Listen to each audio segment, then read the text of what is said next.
Hallelujah hallelujah. आइए हम सब प्रार्थना करते हैं। हमारे प्रेमी स्वर्गीय अनुग्रहकारी अच्छे और भले पिता परमेश्वर, हम आपको धन्यवाद देते हैं आज के सुंदर दिन के लिए, इस सुंदर समय के लिए, इस फेलोशिप के लिए आपको धन्यवाद देते हैं। हमारे सारे ऑनलाइन जितने भी भाई बहन हैं उन सब के लिए भी आपको धन्यवाद देते हैं। हर एक को परमेश्वर पिता आप आशीष दें, अपना अनुग्रहकारी हाथ आप हर एक पर रखें पिता। सबकी मदद, सबकी सहायता करेंगे, सबको आज आप प्रोवाइड कराएंगे। हर एक के मन की आंखें आज खुल जाएं, हर एक को अपने समझ, बुद्धि, ज्ञान और प्रकाश का आत्मा अपनी पहचान में दीजिए। सबकी सहायता कीजिए यीशु मसीह के नाम से। धन्यवाद परमेश्वर, आमीन। कल आज और हमेशा वो है एक जैसा, कभी ना बदलता यीशु उसका नाम।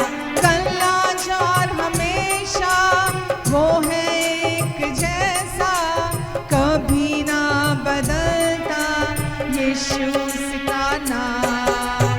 यीशु उसका नाम, यीशु उसका नाम, यीशु उसका नाम, यीशु उसका नाम, यीशु उसका नाम, यीशु उसका नाम, यीशु उसका नाम, यीशु उसका नाम।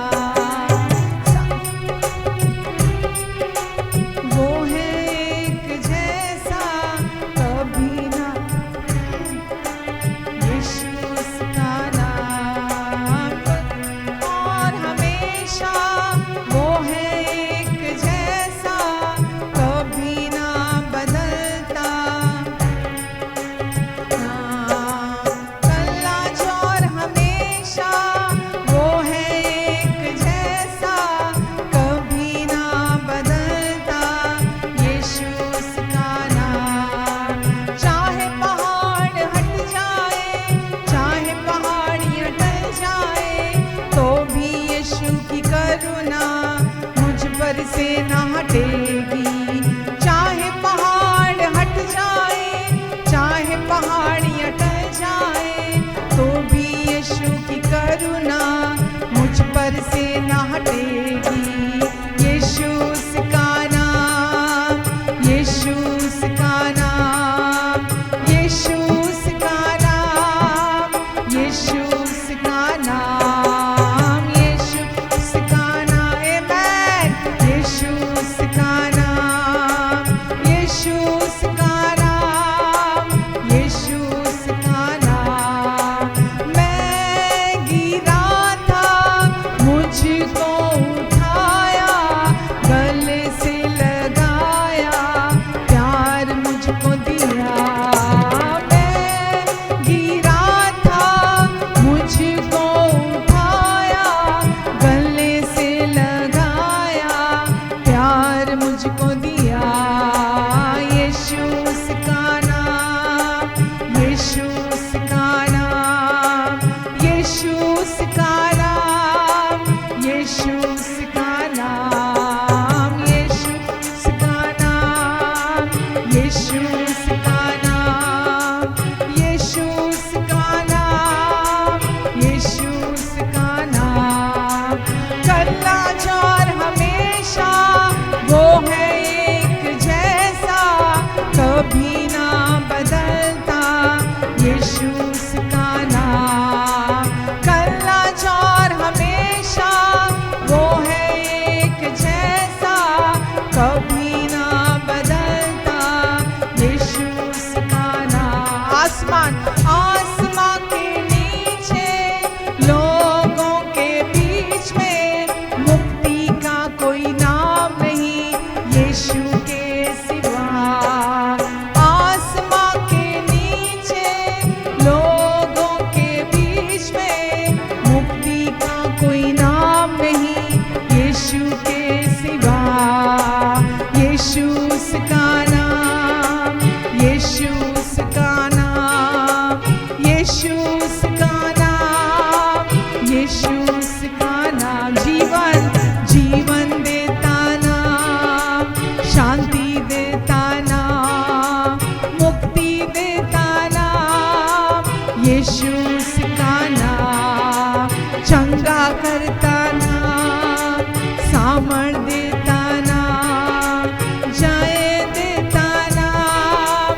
यीशु उसका नाम, यीशु यीशु नाम, यीशु यीशु नाम, यीशु यीशु नाम, यीशु यीशु नाम, सबसे ऊंचा नाम, सबसे अच्छा नाम, सबसे प्यारा नाम, यीशु उसका नाम, यीशु उसका नाम, यीशु उसका नाम, यीशु उसका नाम, यीशु उसका नाम। आमेन। वो नाम जिसके द्वारा सब कुछ संभव है, यीशु उसका नाम, चंगा करता नाम, शांति देता नाम, शक्ति देता नाम, सबसे मीठा नाम, सबसे प्यारा नाम, सबसे ऊंचा नाम, यीशु यीशु नाम। आमेन। यीशु ने आपके लिए और मेरे लिए क्रूस को उठाया, क्रूस का दुख उठाया, हमारे पापों को अपने ऊपर उठाया, हमारे सारे पापों का बोझ अपने ऊपर लिया, हमारे लिए अपनी पीठ पर कोड़े खाए ताकि हम छुटकारा पालें, हम चंगाई पालें। यीशु, आपने हमें चंगाई दी, छुटकारा दिया, हम इसके लिए आपको धन्यवाद देते हैं। यीशु, धन्यवाद देते हैं प्रभु। तेरे मार खाने से यीशु मैंने शिफा पाई है, तेरे मार खाने से यीशु मैंने शिफा पाई है, तेरे खून बहाने से मिली मुझको रिहाई है, तेरे खून बहाने से मिली मुझको रिहाई है। कोई चारा कर तुझसा नहीं, कोई राह पर तुझसा नहीं, कोई चारा कर तुझसा नहीं, कोई राह पर तुझसा नहीं, तूने अपनी जान देकर मेरी जिंदगी बचाई है, तूने अपनी जान देकर मेरी जिंदगी बचाई है, तेरे मार खाने से यीशु मैंने शिफा पाई है, तूने वादा पूरा कर दिया है, तूने पाक रूह से भर दिया है, तूने वादा पूरा कर दिया है, तूने पाक रूह से भर दिया है, तूने मेरे कदमों को आसमानी राह दिखाई है, तूने मेरे कदमों को दिखाई है, तेरे मार खाने से यीशु मैंने शिफा पाई है, मैं हर दम यीशु जी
कोई चारागर तुझसा नहीं, कोई राहबर तुझसा नहीं।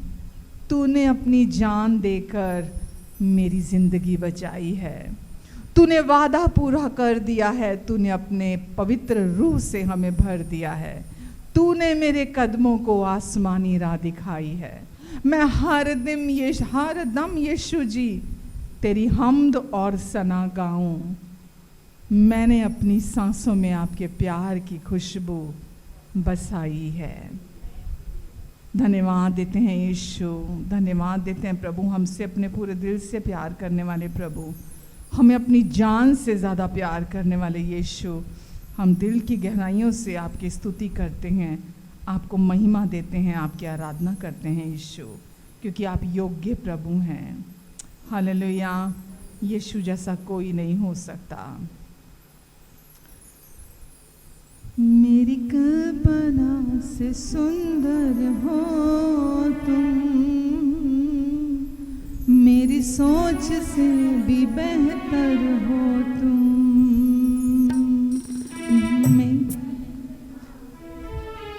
हो तुम मेरी सोच से भी बेहतर हो तुम।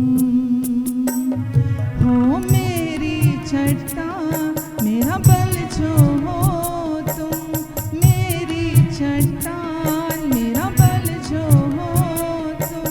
राजाओं के राजा हो तुम, हो मेरी चट्टान मेरा बल जो हो तुम। राजाओं के राजा हो तुम, राजाओं के राजा हो तुम। सारे जहां के बादशाह हो तुम, राजाओं के राजा हो तुम। सारे जहां के बादशाह हो तुम। आफत में मिली राहत हो तुम, जीवन की बन चाहत हो तुम। आफत में मिली राहत हो तुम, जीवन की बन चाहत हो तुम। हो मेरी चट्टान मेरा बल जो हो तुम, मेरी चट्टान मेरा बल जो हो तुम। राजाओं के राजा हो तुम, हो मेरी चट्टान मेरा बल जो हो तुम। राजाओं के राजा हो तुम, राजाओं के राजा हो तुम। सारे जहां के बादशाह हो तुम, राजाओं के राजा हो तुम। सारे जहां के बादशाह हो तुम। मेरी कल्पना से सुंदर हो तुम, मेरी सोच से भी बेहतर हो तुम। मेरी कल्पना से सुंदर हो तुम, मेरी सोच से भी बेहतर हो तुम। मेरी कल्पना से सुंदर हो तुम, मेरी सोच से भी बेहतर हो तुम। हो मेरी चट्टान मेरा बल जो हो तुम, मेरी चट्टान मेरा बल जो हो तुम। मेरे इस दिल के बादशाह हो तुम, हो मेरी चट्टान मेरा बल जो हो तुम। मेरे इस दिल के बादशाह हो तुम। राजाओं के राजा हो तुम, मेरे जहां के बादशाह हो तुम। राजाओं के राजा हो तुम, मेरे इस दिल के बादशाह हो तुम। राजाओं के राजा हो तुम, मेरे इस दिल के बादशाह हो तुम। आमीन। प्रभु यीशु मसीह प्रभुओं के प्रभु हैं, वो राजाओं के राजा हैं, जो था, जो है और जो बहुत जल्दी वापस आने वाला है। यीशु का दूसरा आगमन बहुत निकट है। यीशु दोबारा आने वाले हैं, आपको और मुझे अपने साथ लेके जाने वाले हैं। हम सब जीवित उठा लिए जाएंगे। हमें यीशु एक नई देह देंगे और हम हमेशा के लिए यीशु के साथ राज करेंगे। वो राजाओं का राजा है, वो प्रभुओं का प्रभु है। परमेश्वर ने इस नाम को हर नाम से ऊंचा दर्जा दिया है। आज वो नाम हमारी ज़िंदगी है। पिता ने हमें वो नाम दिया है, यीशु नाम दिया है, जिस नाम से हमारे लिए असंभव भी संभव हो जाता है। हम धन्यवाद देते हैं यीशु आपको, धन्यवाद देते हैं पिता हम आपको। आपका अनुग्रह हम सब के लिए बहुत है। जितने लोग यहाँ हैं, जितने लोग ऑनलाइन हैं, हम सब आज आपके पास बैठकर आपके वचन को सुनना चाहते हैं। आपसे आपकी गूढ़ी गहरी भेद की बातों को जानना चाहते हैं। प्रकाशित करें आप पिता, हर एक दिल में अपने प्रकाशन को भेजें। आज हर कोई यीशु को देखे आपके वचन में। जब आपका वचन जितना समय भी यहाँ प्रचार होगा, हर एक की दृष्टि यीशु पर हो, क्योंकि यीशु आप ही हमारे जीवन का केंद्र बिंदु हैं। हमारे जीवन के बीचों बीच में आप हैं। हमें इसीलिए बुलाया परमेश्वर ने, ताकि हम अपनी आँखें इस संसार पर नहीं, सिचुएशंस पर नहीं, हम यीशु पर लगा कर रखें, क्योंकि यीशु ही जीवन है, यीशु ही आज़ादी है, यीशु ही छुटकारा है, यीशु ही पिता का सारा प्रोविज़न है, यीशु ही उद्धार है, यीशु ही शांति है, यीशु ही संपूर्णता है पिता की। यीशु हम सारी महिमा आपको देते हैं और हम दिल की गहराइयों से आपको धन्यवाद देते हैं। यीशु, जितने लोग हैं इनको और इनके प्रियजनों को सबको आप ब्लेस करें पिता। ऑनलाइन भी सबके फैमिलीज़ को आप ब्लेस करें, सबको आप आशीष दे परमेश्वर। आपकी शालोम शांति में इनके ऊपर बोलती हूँ, इनके मनों में, इनके दिलों में, इनके विचारों में आपकी गहरी शांति, जो समझ से परे की शांति है, इनके भीतर गहरे में वास करने पाए। धन्यवाद परमेश्वर, धन्यवाद अच्छे पिता, धन्यवाद देती हूँ परमेश्वर, धन्यवाद। आमेन, आमेन, आमेन। हालेलुया। कैसे हैं सब? आमेन। तैयार हैं वचन के लिए? सुनना चाहते वचन? क्योंकि वचन में ही हमारे लिए परमेश्वर का सारा प्रोविज़न है। वचन से ही हमें शांति मिलती है, वचन से ही हमें पता चलता है कि परमेश्वर की इच्छा आपके लिए, मेरे लिए क्या है, वो कितने भले हैं, वो कितने अच्छे हैं। जब हम उसको पवित्र आत्मा के प्रकाशन में सुनते हैं, पवित्र आत्मा के प्रकाशन में, पवित्र आत्मा के प्रकाशन में और पवित्र आत्मा की उपस्थिति में जब हम वचन को अपने लिए रिसीव करते हैं, वो वचन हमारी ज़िंदगी को बदल देता है। आमेन। जैसा कि हम लोग पीछे कुछ हफ्तों से देख रहे हैं कि हम यीशु का पूरा हुआ कार्य है ना। मैं जैसा लास्ट इन वीक्स में बोल रही थी कि परमेश्वर ने हमारे लिए सीक्वेंस रखी है कि हम चीज़ों को कदम दर कदम जाने समझे, ताकि हम उसके फ्रूट को अपने जीवन में देख सकें, फल को अपने जीवन में देख सकें। तो सबसे पहले यीशु का पूरा हुआ कार्य जो यीशु ने क्रूस पर पूरा किया, हमको उसी का ही रेवलेशन बार बार समझने की ज़रूरत है। जब हम उसको समझने लगते हैं अपने जीवन में, बाकी का सारा काम वो वचन हमारे हृदय में पूरा कर देता है। अगर उसी को हम नहीं जानते हैं तो हम एक नामधारी मसीह बन के रह जाते हैं, जो कुछ होने की, कुछ घटने की इंतज़ार करते हैं कि शायद कुछ हो जाए, शायद कुछ घट जाए, और अंदर भी कोई बदलाव नहीं आता, इसीलिए बाहर भी कोई बदलाव नहीं आता। तो परमेश्वर चाहते हैं हमारे अंदर, हमारे हृदय में परिवर्तन आए, हमारी सोच बदले, हमारा दृष्टिकोण बदले। वो तब होता है जब हम सही सुसमाचार को सुनते हैं, जब हम उसको समझते हैं। इसलिए जब भी परमेश्वर की उपस्थिति में हम आते हैं, हम परमेश्वर के वचन को पूरे ध्यान से सुनते हैं कि परमेश्वर का वचन आज हमारे साथ क्या बात कर रहा है। हम पुराना नियम भी जब देखते हैं तो पुराने नियम में भी परमेश्वर ने बहुत सारी बातों को छिपा, मतलब वो बातें ऐसी थी जिसमें यीशु जो करने वाले थे वो सब उसके अंदर छिपा हुआ था पुराने नियम में। तो जब आप पुराने नियम को भी नए नियम के प्रकाशन से पढ़ते हैं, नई वाचा के प्रकाशन से पढ़ते हैं, समझते हैं, तो परमेश्वर उन भेदों को आपके ऊपर खोलते हैं। तो पुराना नियम जब हम पढ़ते हैं, हम आज पुराने के अधीन नहीं हैं कि हम उसको पढ़ें और हम ये सोचें कि तो वचन मेरे लिए ऐसा बोलता है, मेरे लिए ऐसा बोलता है, मुझे ये करना है, मुझे वो करना है। अब आप सबको पता है कि हम जब बाइबल देखते हैं तो उसमें हम दो वाचाओं को देखते हैं। एक पुरानी व्यवस्था की वाचा देखते हैं उसके अंदर, और एक नई अनुग्रह की वाचा देखते हैं हम उसके अंदर। तो पुराने नियम में पुरानी वाचा थी, नए नियम में नई वाचा है।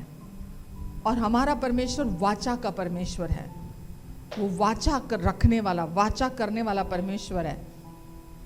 वाचा का क्या मतलब है? एक समझौता, एक लीगल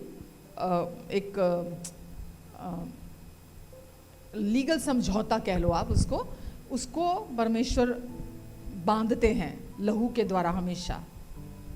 तो परमेश्वर ने पुराने नियम के समय पे हमें पुरानी वाचा दी थी, और नए नियम में अब हमारे पास नई वाचा है, जिसको हम बोलते हैं ओल्ड टेस्टामेंट में ओल्ड कवनेंट थी, न्यू टेस्टामेंट में न्यू कवनेंट है अब हमारे पास। तो अब हम ओल्ड कवनेंट के नीचे नहीं है जो कि व्यवस्था की थी, जो कि व्यवस्था की वाचा थी। अब हम नए नियम में है, नई वाचा के अधीन है, जो कि अनुग्रह की वाचा है, शांति की वाचा है परमेश्वर की। ठीक है, तो इनको समझने के लिए आधार को समझना बहुत ज़रूरी है, जो आज हम थोड़ा और देखेंगे। तो आज मैं आपके साथ देखूंगी कि इब्रानियों 10 में देखेंगे हम।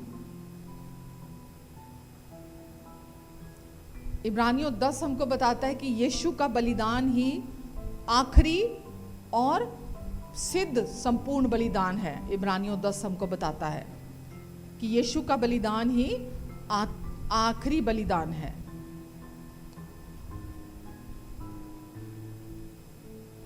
मैं पढ़ रही हूं इब्रानियों 10 का 11 से पढ़ रही हूं मैं।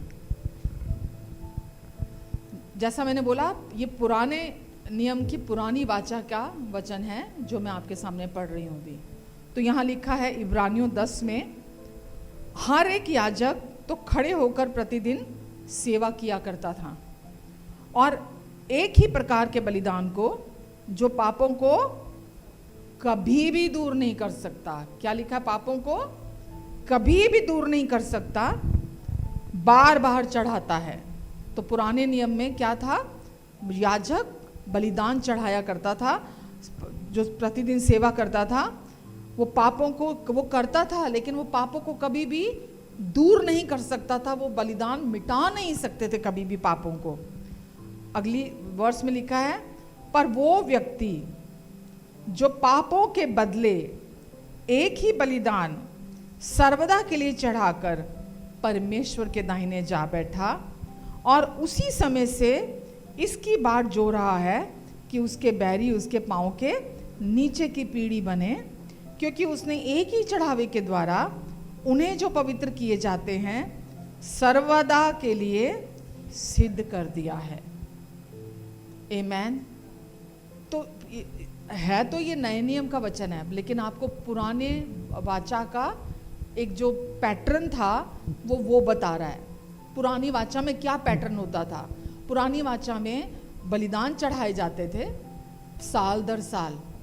वो पापों को कभी भी मिटा नहीं सकते थे, खत्म नहीं कर सकते थे। लेकिन अभी हमने क्या पढ़ा? पर यह व्यक्ति, कौन? प्रभु यीशु मसीह। पर यह व्यक्ति जो पापों के बदले एक ही बलिदान हमेशा के लिए चढ़ाकर परमेश्वर के दाहिने जा बैठा। आमेन। तो प्रभु यीशु मसीह ने सब काम पूरा किया। पहले जब सब काम पूरा कर दिया प्रभु यीशु मसीह ने, तो लिखा है क्या काम पूरा कर दिया? हमारे सारे पापों के लिए अपने आप को बलिदान किया और हमारा पिता से मेल मिलाप कराया। सब काम पूरा कर दिया यीशु ने, और वो पिता के दाहिने जा बैठे हमेशा हमेशा के लिए। अब यीशु ने सब काम पूरा किया और वो पिता के दाहिने हाथ पर जा बैठे। पर क्या हम बैठे हैं या हम आज भी खड़े हैं? यीशु ने सब काम पूरा कर दिया और पिता के दाहिने जा बैठे। हम कहाँ हैं?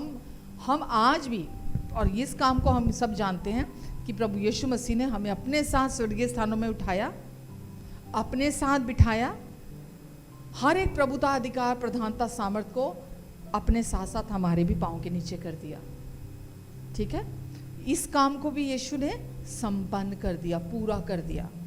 पर इस दुनिया में विचरते, इस दुनिया में चलते फिरते, क्या हम अंदर से, एक विश्वासी का अंदर से बैठना बहुत जरूरी है। कोई भी विश्वासी है, अंदर से जब तक आप नहीं बैठते, आप परमेश्वर की महिमा को नहीं देखते अपनी जिंदगी में। एक विश्वासी का अंदर से बैठना बहुत जरूरी है। तो आप अपने लिए जानते हैं, मैं अपने लिए जानती हूं कि मैं अभी भी खड़ी हूं या मैं बैठ गई हूं। क्योंकि जब आप बैठते हैं, परमेश्वर अपनी महिमा को आपके जिंदगी में दिखाते हैं। तो बैठना बाहरी कंडीशन नहीं है कि हम बाहर से बैठे हैं कि नहीं बैठे हैं। बाहर से बैठते भी हम खड़े भी होते हैं। ये आत्मिक कंडीशन है हमारी कि हम अंदर से बैठ गए हैं कि नहीं बैठ गए हैं।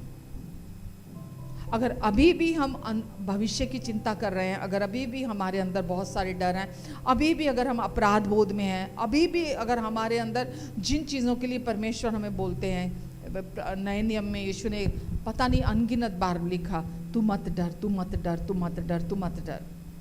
नया नियम बार बार कहता है, जिसे परमेश्वर ने धर्मी ठहरा दिया उस पर कौन दोष लगा सकता है। वचन कहता है कि अब जो मसीह यीशु में उन पर कोई दोष आज्ञा नहीं है। ठीक है, तो जब आप इन वचनों को अपने लिए सुनते हो, आप विश्वास करते हो, तो आप अंदर से बैठते हो। अंदर से बैठ जाना, आने वाले कल को लेकर चिंता ना करना, सोचना नहीं, क्योंकि आप अब ये समझते हो, आपके अंदर ये प्रकाशन है कि यीशु ने सब काम पूरा कर दिया है। अब मैं पुरानी वाचा के अधीन नहीं हूँ, अब मैं अनुग्रह की नई वाचा के अधीन हूँ, जिसमें यीशु ने सब काम पूरा कर दिया है। लेकिन आज बहुत सारे विश्वासी बचाए जाने के बाद भी परमेश्वर को मनाने में लगे हुए हैं। अभी भी आप सबको बताओ, और आप सब ऐसे लोगों को जानते हो जो अभी भी परमेश्वर को मना रहे हैं कि मुझे तो उपवास रखने पड़ेंगे, मुझे तो प्रार्थना बहुत लंबी लंबी कई घंटों बैठ के मुझे प्रार्थना करनी पड़ेगी, मैं अभी योग्य नहीं हूँ, क्योंकि परमेश्वर मुझसे नाराज़ हैं, परमेश्वर मुझे पसंद नहीं करते हैं, या परमेश्वर के लिए मुझे कुछ करना होगा, है ना। या अभी भी जब वो प्रार्थना करते हैं या परमेश्वर से कुछ मांगते हैं तो वो भीख मांगते हैं, वो इवन परमेश्वर से दया की भी भीख मांगते हैं। आप उनकी प्रार्थना को सुन के देखना, आपको पता चल जाएगा मैं क्या बात कर रही हूँ। वो अभी भी परमेश्वर से दया की भीख मांगते हैं, अभी भी वो परमेश्वर को मनाने में लगे हुए हैं। वो ये विश्वास नहीं करते कि परमेश्वर ने सब काम पूरा कर दिया। यीशु ने जब कहा पूरा हुआ तो पिता के साथ हमारा मेल मिलाप करा दिया, हमें पिता के साथ एक आत्मा होकर जोड़ दिया, हमें परमेश्वर ने अपने समान अपनी धर्मी संतान बना दिया है। अब हम परमेश्वर के धर्मी बेटे और बेटियां बना दिए गए हैं। जैसे मैंने लास्ट वीक बोला था, हम बिल्कुल, हमारी सेम वैल्यू है आज, जो परमेश्वर की है, जो प्रभु यीशु मसीह की है, वही वैल्यू परमेश्वर ने आज आपको और मुझे भी दे दी है। वो लीगल सर्टिफिकेट आपके पास है, क्योंकि अब आप परमेश्वर के बेटे और बेटियां बना दिए गए हो। ठीक है, तो इब्रानियों में हम देखते हैं कि प्रभु यीशु मसीह ने महान घोषणा की कि वो हमेशा के लिए सब काम पूरा करके वह व्यक्ति जो तो पापों के बदले एक ही बलिदान सर्वदा के लिए चढ़ाकर परमेश्वर के दाहिने जा बैठा। तो प्रभु यीशु मसीह हमेशा के लिए पिता के दाहिने जा बैठे हैं। यदि वो बैठ गए हैं तो यीशु क्यों बैठ गए? क्या यीशु थक गए थे? अरे भाई बहुत काम कर आया हूँ, मैं बहुत थक गया हूँ, चलो मैं बैठ जाता हूँ। यीशु क्यों बैठ गए? यीशु इसलिए नहीं बैठ गए कि यीशु थक गए थे। यीशु इसलिए बैठ गए थे क्योंकि जिस उद्देश्य से पिता ने भेजा था, जो काम करने के लिए पिता ने भेजा था, यीशु ने उस कार्य को सिद्धता से, पूर्णता से संपन्न कर दिया था। वो काम पूरा हो गया था, उसमें कुछ बाकी नहीं रहा था। इसीलिए अब यीशु वो काम को पूरा करके, सिद्धता से पूरा करके बैठ गए थे। कौन सा काम? आपके पापों की कीमत पूरी पूरी यीशु ने अपने एक ही बलिदान के द्वारा चुका दी थी। आपके पास्ट, प्रेजेंट और फ्यूचर के सारे पापों की पाई पाई प्रभु यीशु मसीह ने चुका दी थी, और आपका पिता के साथ मेल मिलाप करा दिया था हमेशा हमेशा के लिए। आपका उद्धार करा दिया था। अब आपका कोई भी पाप बकाया नहीं है। तो यीशु ने इस काम को पूरा कर दिया था और तभी वो जाकर बैठे थे। तो हम क्या खड़े रहेंगे कि अभी कुछ काम बाकी है जो हमें पूरा करना है?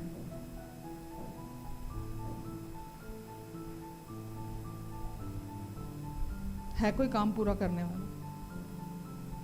यीशु ने, जब कोई काम पूरा हो जाता है तो क्या लोग दुनिया में क्या करते हैं? जब काम पूरा हो जाता है बहुत खुश होते हैं, ये काम पूरा हो गया। हम दुनिया में देखते हैं लोग क्या करते हैं, मेरा ये प्रोजेक्ट ख़त्म हो जाए, ये मैंने जो प्रोजेक्ट शुरू किया ये मेरा प्रोजेक्ट ख़त्म हो जाए, इसके बाद तो मैं लंबे हॉलिडे के लिए जाऊंगा, मैं इंजॉय करूंगा, मैं लंबी छुट्टी के लिए जाऊंगा, ये मेरा काम पूरा हो जाए, बस फिर मैंने इसके बाद लंबी छुट्टी पे जाना है। छुट्टी पे क्या करते हैं? काम क्या करते हैं? छुट्टी पे जाके इंजॉय करते हैं ना, खुशी मनाते हैं। छुट्टी पे जाते हैं जब तो इंजॉय करते हैं। तो यीशु ने क्या किया? सब काम पूरा कर दिया, सब कुछ पूरा कर दिया, ताकि यीशु हम में से होकर हमारे द्वारा काम करें। हमें कुछ नहीं करना, यीशु हम में से होकर हमारे द्वारा कार्य करेंगे। वो हमारे लिए क्या चाहते हैं? हम यहाँ से ऊपर की बिल्डिंग, ऊपर का माला, जो बिल्डिंग नहीं, ऊपर का माला, ऊपर का फ्लोर, इसको हम फ्री रखें कि यीशु ने सब काम पूरा कर दिया है। मेरे लिए करने के लिए यीशु ने कुछ नहीं छोड़ा है। यीशु ने सब कुछ सिद्धता से पूरा किया और वो पिता के दाहिने जा बैठे हैं। और इफिसियों चैप्टर 1 में क्या लिखा है? हमें भी अपने, चैप्टर 2 में, हमें भी अपने साथ स्वर्गीय स्थानों में बिठाया, हमें उठाया और हमें भी अपने साथ बिठाया। तो आज हम भी यीशु के साथ स्वर्गीय स्थानों में बिठा दिए गए हैं। आमेन। इब्रानियों 10:11। मैं अब यहाँ पुराना नियम आपको दिखाना चाहती हूँ कि उसमें कैसे काम होता था। 10:11 में लिखा है, हर एक याजक प्रतिदिन, हर एक याजक प्रतिदिन खड़ा होकर सेवा करता था। हर एक याजक हर दिन टैबरनेकल में जो मंडप बनाया गया था वहाँ कैसे काम करता था। बाद में दूसरा मंदिर बनाया गया था, पहले तो तंबू था। तो हर एक याजक वहाँ कैसे काम करता था? खड़ा होकर काम करता था, खड़े रहकर काम करता था। अभी यीशु ने क्या किया? मैंने अभी क्या बोला? सब काम पूरा किया। वचन में लिखा है, सर्वदा के लिए अपने एक ही बलिदान के द्वारा सारा काम पूरा करके पिता के दाहिने जा बैठा है। प्रभु यीशु मसीह के लिए लिखा है। वो आज हमारे महायाजक है नई वाचा के, और सब काम पूरा करके यीशु बैठ गए हैं। पर पुराने समय में क्या होता था? हर एक याजक प्रतिदिन खड़ा होकर सेवा करता था। क्यों खड़ा होकर सेवा करता था? क्योंकि काम समाप्त नहीं हुआ था, काम पूरा नहीं हुआ था। लोग रोज पाप कर रहे थे, रोज बलिदान चढ़ाना पड़ता था, रोज वो सेवा करते थे, रोज उनको उनके पापों की कीमत चुकानी पड़ती थी। और ये प्रोसेस जो है ये कभी ख़त्म नहीं होता था, ये साल दर साल प्रतिदिन ये चलता रहता था। ये इसीलिए वो निरंतर खड़े होकर सेवा करते थे। हर दिन पाप, फिर बलिदान, फिर पाप, फिर बलिदान, फिर वही प्रोसेस, ये लगातार चलता रहता था। इसीलिए वो, अभी हमने वर्ष में क्या पढ़ा?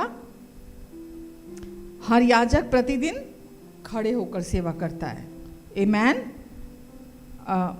लेवी व्यवस्था 16 में लिखा है, एक प्रायश्चित का दिन आता था, इसको मैं आगे एक्सप्लेन करूंगी। प्रायश्चित का एक दिन आता था जहां हर साल एक बार ये दिन परमेश्वर ने ठहराया था, प्रायश्चित का दिन। और हर साल एक दिन ये काम सबके लिए, कि कोई पाप रह गया हो, कोई भूल चूक हो गई हो, तो ये प्रायश्चित का दिन एक बार ठहराया जाता था, जब महायाजक अंदर पवित्र अति पवित्र स्थान में प्रवेश करता था पूरे लोगों के पापों के प्रायश्चित के लिए। एक दिन ठहराया गया था, परमेश्वर ने इसको प्रायश्चित का दिन बोला गया था। अगर आप इसको देखेंगे ना, लेवी व्यवस्था 16:1-6 में आप इसको देख सकते हैं। मैं इसको पढ़ूंगी नहीं अभी, पर महायाजक को जब वो साल में एक बार अंदर प्रवेश करता था तो उसको उस पूरी विधि नियमों का पालन करना पड़ता था। वो पहले अपने आप को पवित्र करता था, विशेष तरह के वो कपड़े पहनता था, अपने और अपने परिवार के पापों के लिए बलि किए दिया करता था पहले वो। तो उस महायाजक को पुराने नियम के समय पे उसको इन बातों का ध्यान रखना पड़ता था। पहले खुद को पवित्र करता था, विशेष कपड़े पहनता था, अपने पापों के लिए बलिदान करता था और अपने परिवार के पापों के लिए भी वो बलिदान करता था। तो वो दिन कौन सा होता था? प्रायश्चित का दिन होता था, जो साल में एक बार होता था, जो महायाजक के की जिम्मेदारी होती थी कि लोगों के पापों के का प्रायश्चित का जो लहू है वो अंदर अति पवित्र स्थान में लेकर जाए। इब्रानियों 10:1-4 पढ़ रही हूँ मैं।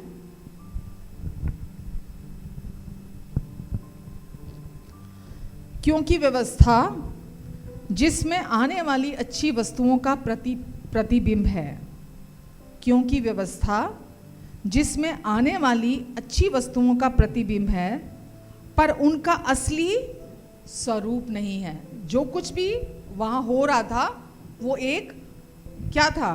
प्रतिबिंब था, वो शैडो था, वो उसकी छाया था, पर वो असली स्वरूप नहीं था।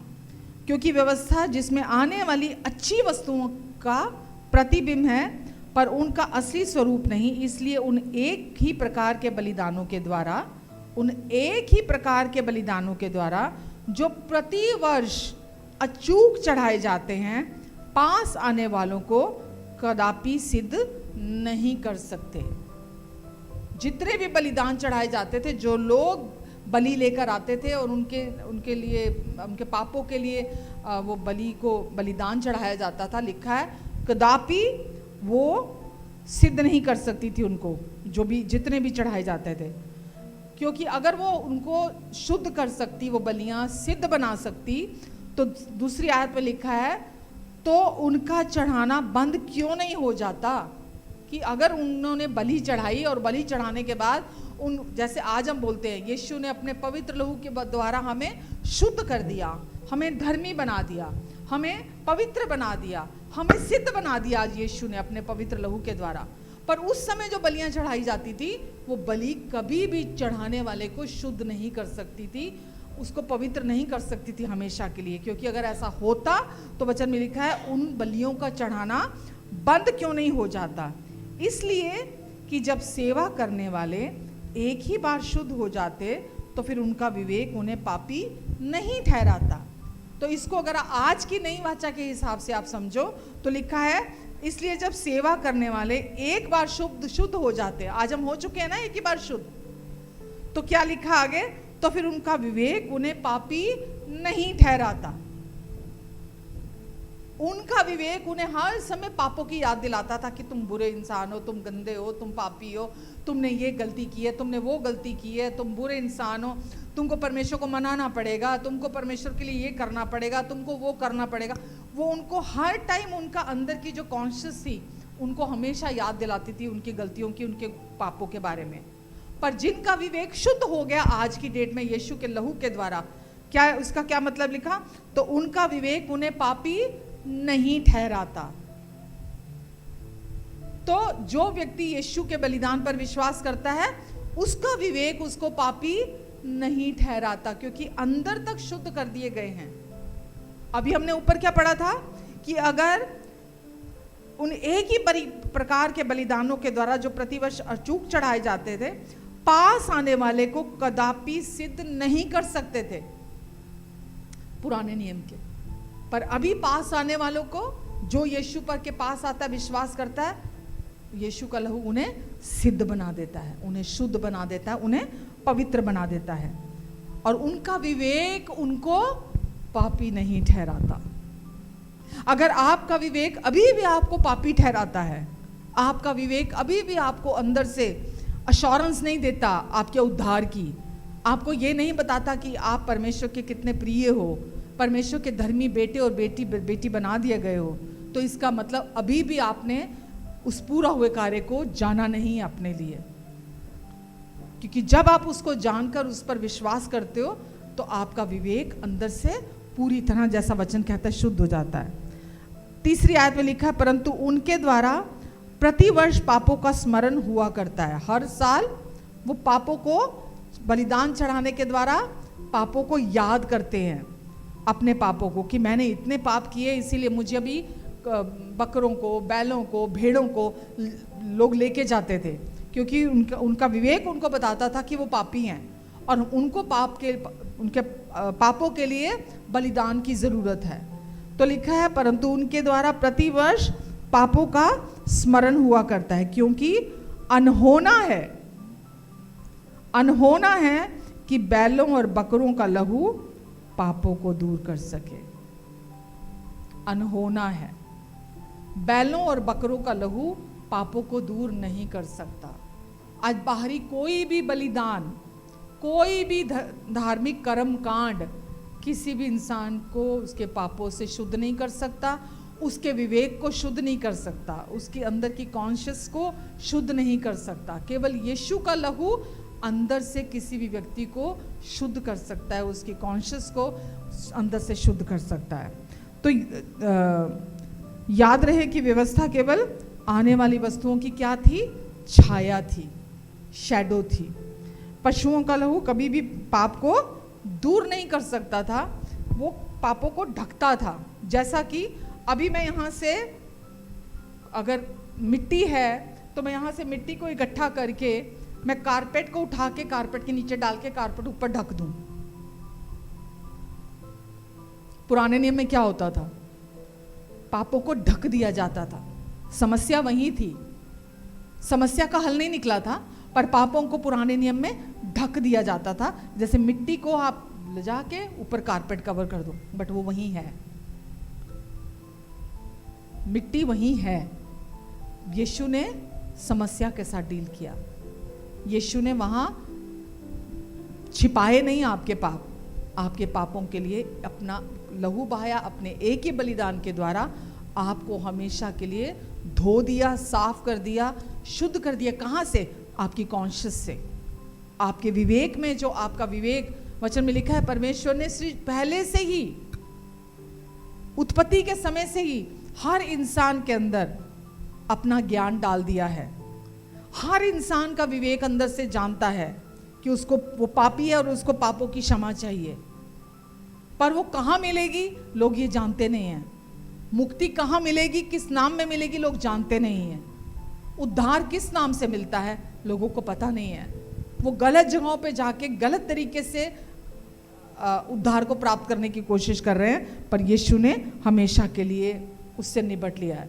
यदि किसी के घर की छत टपक रही है तो बार बार जहां से वो छत टपक रही है बाल्टी, बकेट रख देना, ये समाधान तो नहीं है, ये सोल्यूशन तो नहीं है ना।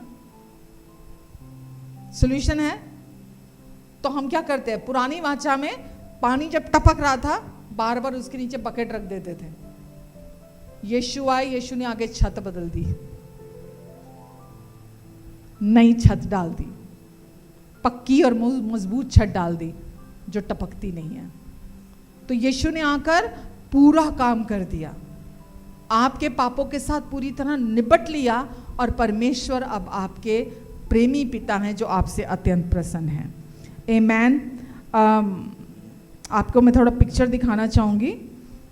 अगर हमें यीशु के बलिदान की महानता को समझना है तो पहले हमें पुराने नियम की जो आराधना की व्यवस्था थी उसको समझना पड़ेगा। इब्रानियों 10:1, ये तो अभी पढ़ा ना हमने। परमेश्वर ने मूसा के द्वारा इजराइलियों को जो मंडप, जो तंबू दिया था, और बाद में मंदिर के, पहले तंबू की व्यवस्था दी थी, बाद में मंदिर की व्यवस्था दी थी परमेश्वर ने। मूसा के द्वारा। तो ये सिर्फ आराधना की जगह नहीं थी, बल्कि क्या थी, आने वाले प्रभु यीशु मसीह की छाया थी वो चीज़ें। तो अभी क्या पढ़ा हमने इब्रानियों 10:1 में, व्यवस्था आने वाली अच्छी वस्तुओं की छाया है, वास्तविक स्वरूप नहीं है। तो उस समय पर आप थोड़ा इमेजिन करना, उस समय वो जो टैबरनेकल जिसको तंबू बोलते हैं, जो मूसा के द्वारा परमेश्वर ने बनाया था, तो पहले हम उसमें जब जब लोग प्रवेश करते थे, पहले मुख्य द्वार होता था, सबसे पहले मुख्य द्वार, उसके बाद वहाँ बाहरी आंगन होता था, बाहरी आंगन के बाद पवित्र स्थान होता था, और पवित्र स्थान के बाद अति पवित्र स्थान होता था, जहाँ परमेश्वर की शकायना ग्लोरी, जहाँ परमेश्वर की उपस्थिति होती थी, जहाँ वाचा का संदूक रखा होता था। तो बाहरी आंगन जो था, वहाँ पर पीतल की वेदी होती थी, ब्रॉन्ज का ऑल्टर, जहाँ पर पशुओं को बलि किया जाता था, जो बाहरी आंगन होता था। मुख्य द्वार से लोग प्रवेश करते थे, फिर बाहरी आंगन में जो ब्रॉन्ज का ऑल्टर होता था, जो वेदी होती थी, वहाँ पर पशुओं को बलि चढ़ाया जाता था। तो जो भी इंसान पाप करता था, वो अपने साथ निर्दोष पशु को लेकर आता था, और फिर उस पशु पर अपना हाथ रखता था, और उसको चाहे भेड़ हो या बकरा हो या बैल हो, वो लेकर आता था, और उसको अपने स्थान पर पापों की बलि के लिए अंदर दे देता था। लय व्यवस्था 1:4 में लिखा है, वह अपना हाथ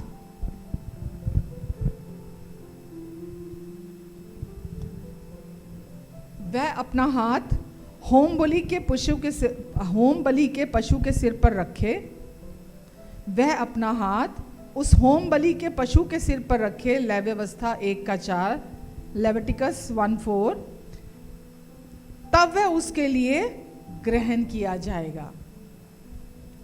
वह अपना हाथ उस होम बलि के पशु के सिर पर रखे तो वो उसके लिए ग्रहण किया जाएगा। तो जब वो व्यक्ति पशु के सिर पर हाथ रखता था, तो ये क्या दिखाता था, किस चीज़ का प्रतीक था, कि उसका पाप उस निर्दोष पशु में ट्रांसफर हो गया, जो उसका पाप है उस व्यक्ति में चला गया, ठीक है, और फिर उसको बलि कर दिया जाता था। लय व्यवस्था 17:11 में लिखा है, ऐसा क्यों था, ठीक है, क्यों उस पशु को लाया जाता था और उस पर वो व्यक्ति हाथ रखता था, और फिर उसके पाप उसमें चले जाते थे, उस पशु की निर्दोषता उसमें आ जाती थी, इसीलिए बलि चढ़ाई जाती थी उस टाइम पे। लय व्यवस्था 17:11 में लिखा है, क्योंकि शरीर का प्राण लहू में रहता है। शरीर का जो जीवन है, प्राण है, वो किस में रहता है, लहू में रहता है। अगर किसी इंसान के शरीर से पूरा लहू निकल जाए तो जीवन खत्म हो जाता है। तो शरीर का जो प्राण है वो कहाँ है, लहू में रहता है, और उसको मैंने तुम लोगों को वेदी पर चढ़ाने के लिए दिया है, कि तुम्हारे प्राणों के लिए क्या किया जा सके, प्रायश्चित किया जा सके। परमेश्वर कहते हैं मैंने इसीलिए उसको वेदी पर चढ़ाने के लिए दिया है, उस पशु को, ताकि तुम्हारे पापों के लिए प्रायश्चित किया जा सके। क्योंकि प्राण के कारण लहू ही से प्रायश्चित होता है, क्योंकि उस पशु में प्राण है, क्योंकि लहू है उसके अंदर, और लहू है तो मतलब प्राण है, तो प्राण की वजह से ही आपके पापों का प्रायश्चित हो जाता है। तो उस पशु को आपके स्थान पर बलि किया जाता है। प्राण किस में रहता है, लहू में रहता है, और लहू के अंदर प्राण होने की वजह से ही प्रायश्चित हो सकता है। इब्रानियों 9:1-7,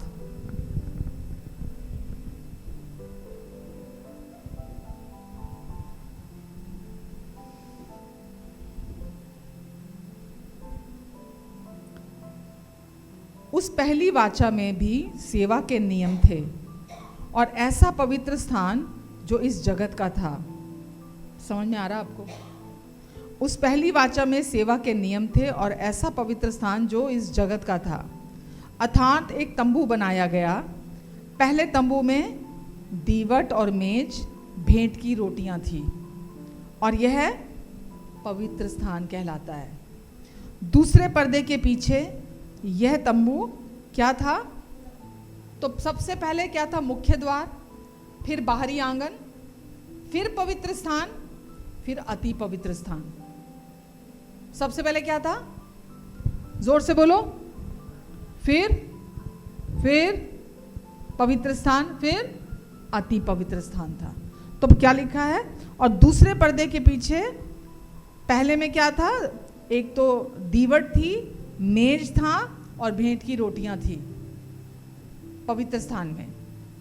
और पवित्र स्थान के बाद अति पवित्र स्थान कहाँ होता था? पर्दे के पीछे।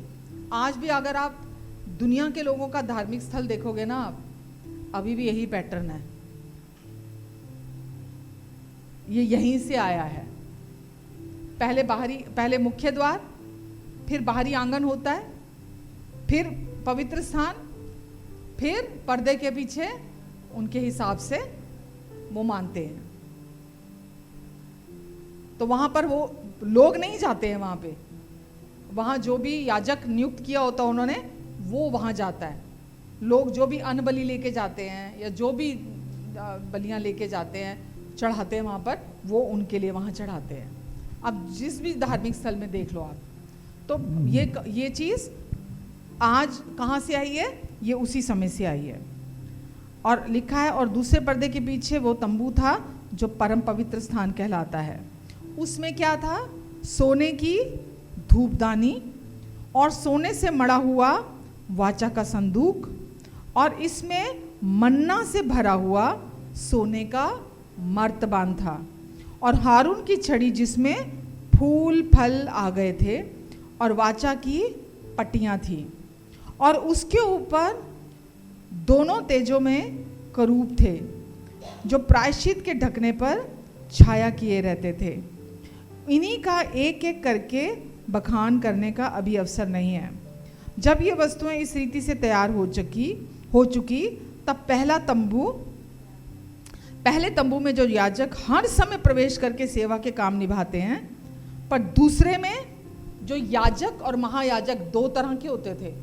याजक पहले ही तंबू में रहते थे पवित्र स्थान में, जो लगातार वहां पे बलिदान चढ़ा रहे हैं, लगातार लोगों की बलियां ले रहे हैं और बलि कर रहे हैं, वहां पे सेवा कर रहे हैं। तो लिखा है, पर दूसरे में जो पर्दे के पीछे था, वहां पर महायाजक वर्ष भर में एक ही बार जाता है और बिना लहू लिए नहीं जाता।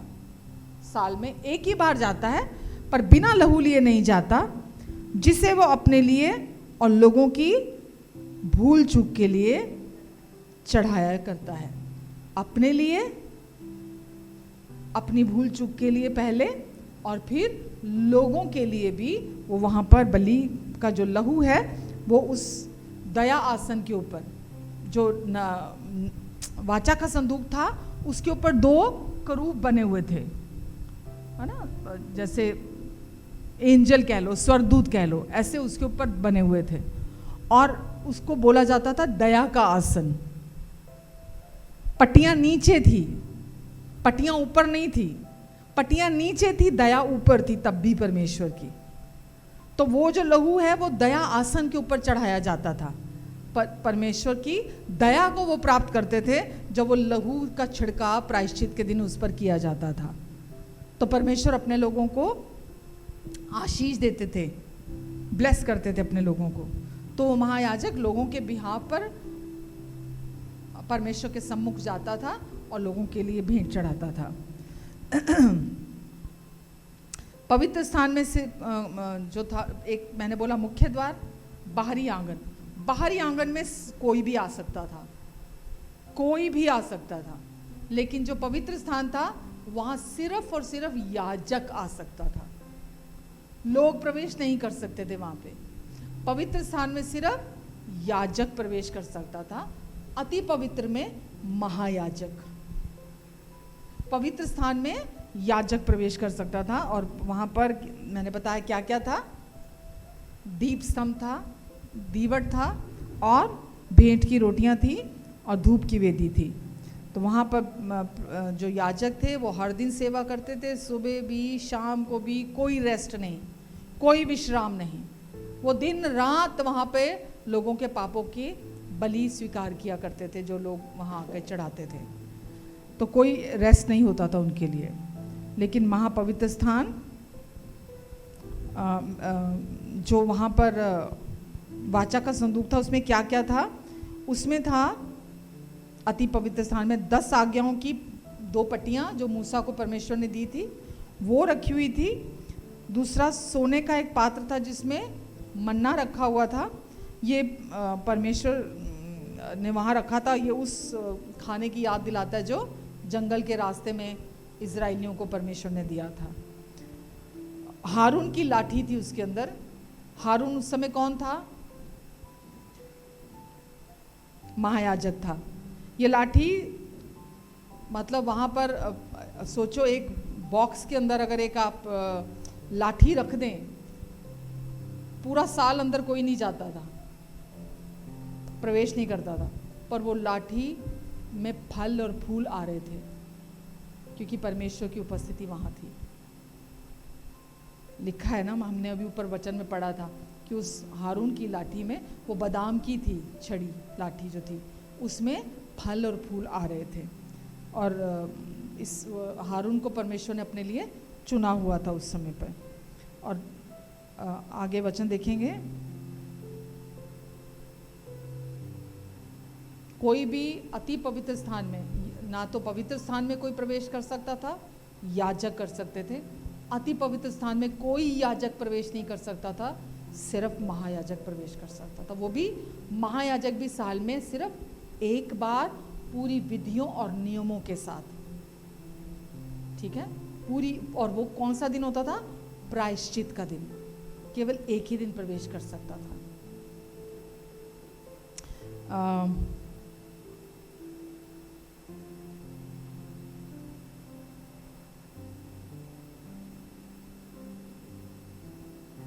जो महायाजक था, जब वो अंदर जाता था अति पवित्र स्थान में, तो उसका जो चोगा उसने पहना होता था, उसके चोगे के जो नीचे घेरा होता था, उसमें घंटियां बंधी होती थी और अनार रूपी,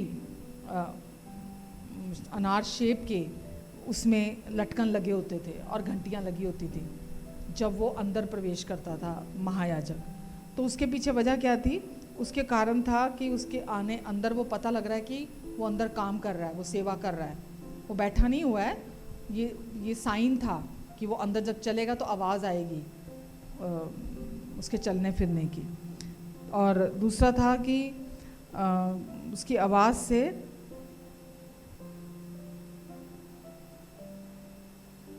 अगर वो उसने कुछ अंदर कोई गलती कर दी, कोई नियम तोड़ दिया, उसकी वजह से अगर वो मर जाता है अंदर।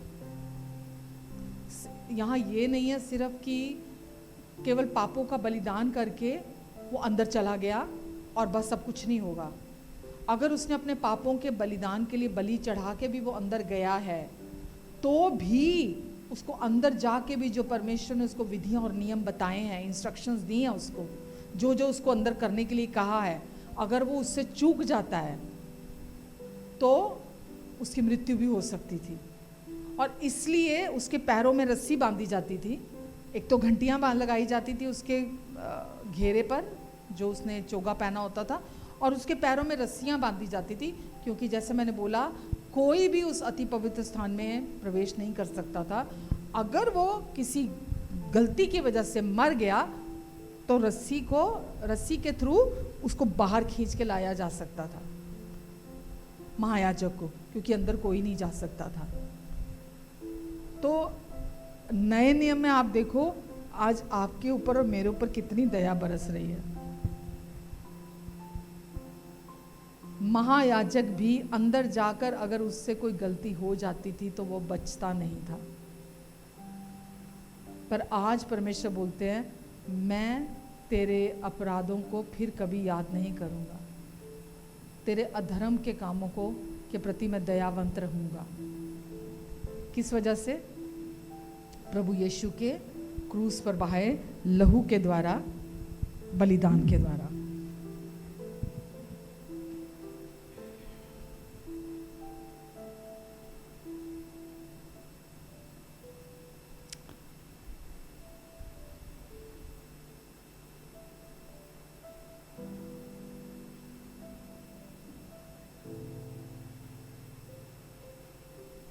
परमेश्वर की आज्ञा को मानना उस टाइम पर कितना इम्पोर्टेंट था।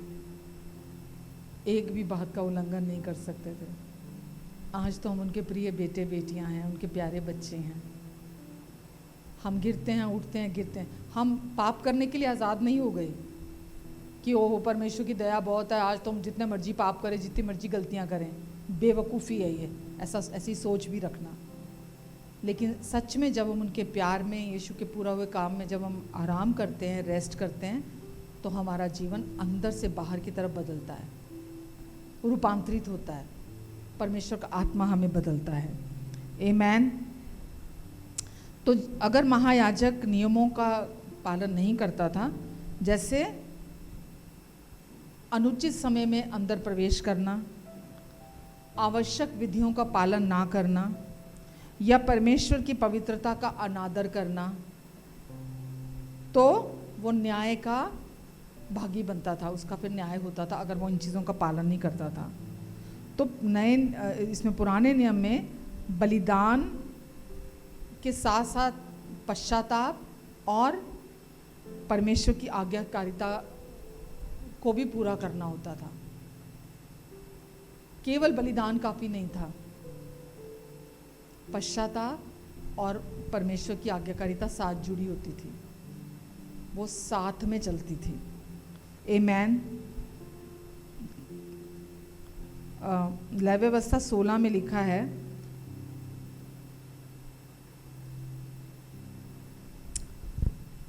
वहाँ पर 2 बकरे बलिदान किए जाते थे।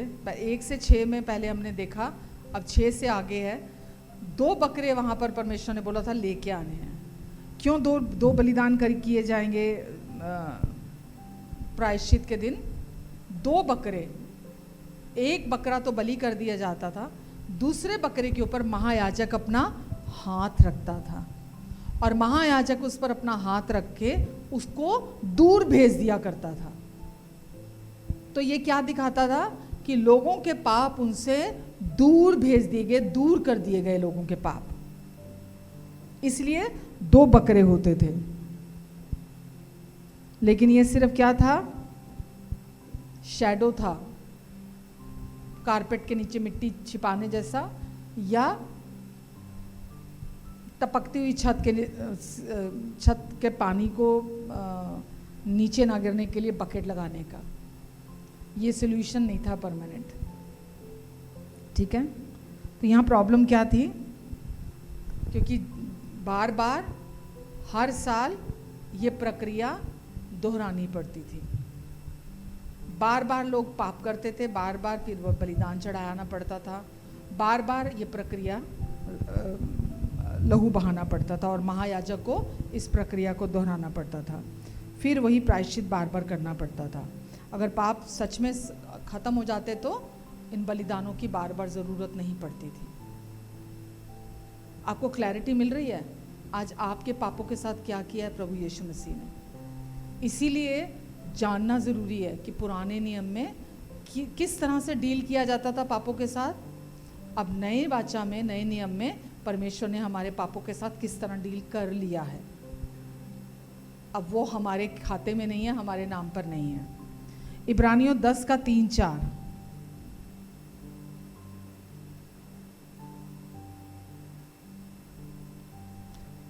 उन बलिदानों के द्वारा हर साल पापों का स्मरण कराया जाता है, क्योंकि बैलों और बकरों का लहू पापों को दूर नहीं कर सकता।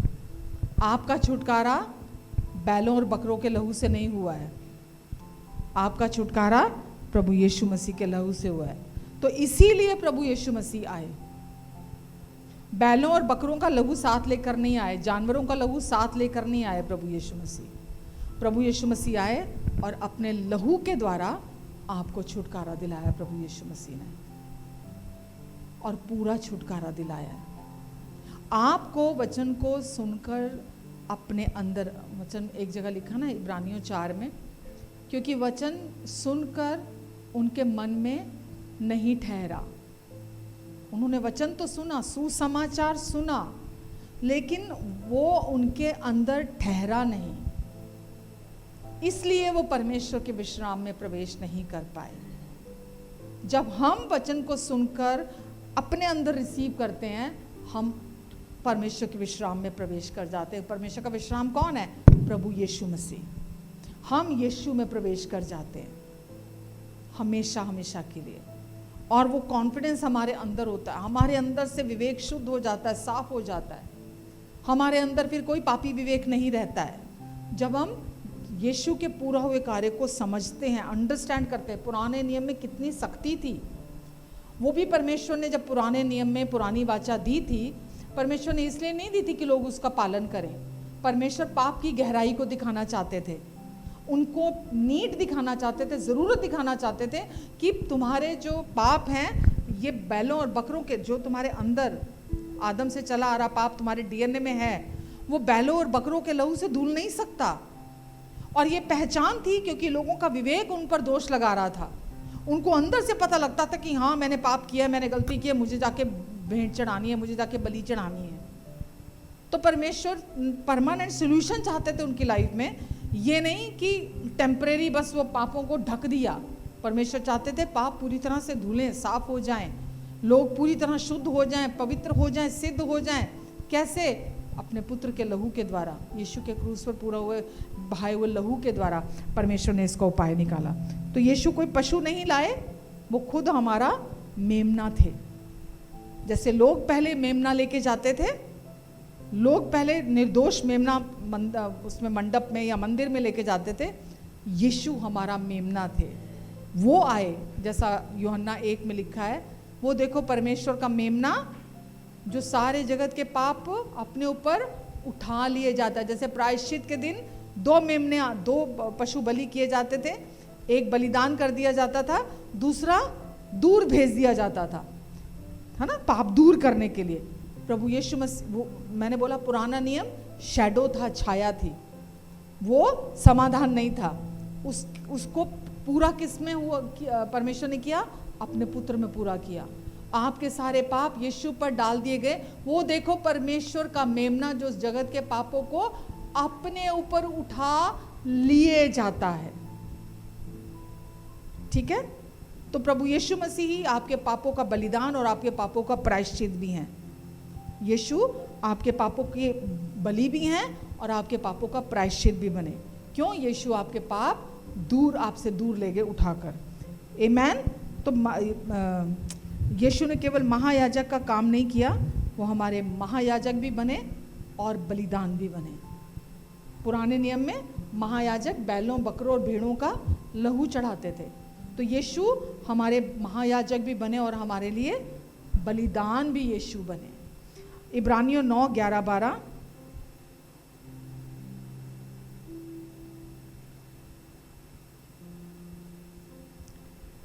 Hebrews 9, 11, 12।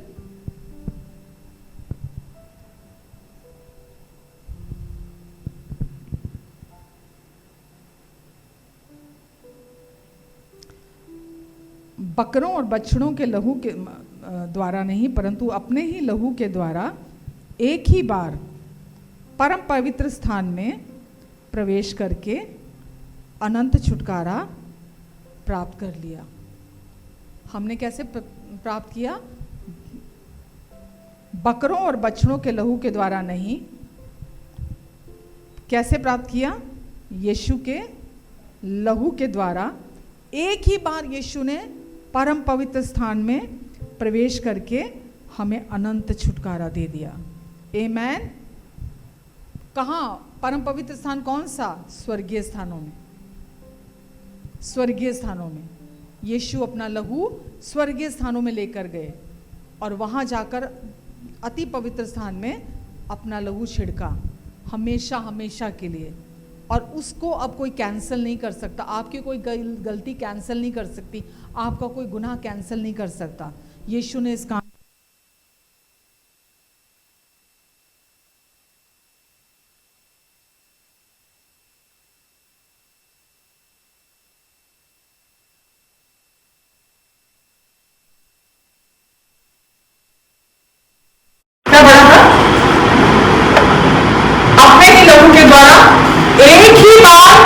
परम पवित्र स्थान में प्रवेश करके अनंत छुटकारा, अनंत क्या, हमेशा का छुटकारा हमें दे दिया यीशु ने। तो पुराने नियम में महायाजक बार बार जाना पड़ता था, हर साल जाना पड़ता था। यीशु ने एक ही बार प्रवेश किया। पुराने नियम में महायाजक दूसरे का लहू लेकर जाता था, पर यहां पर यीशु अपना लहू लेकर गए।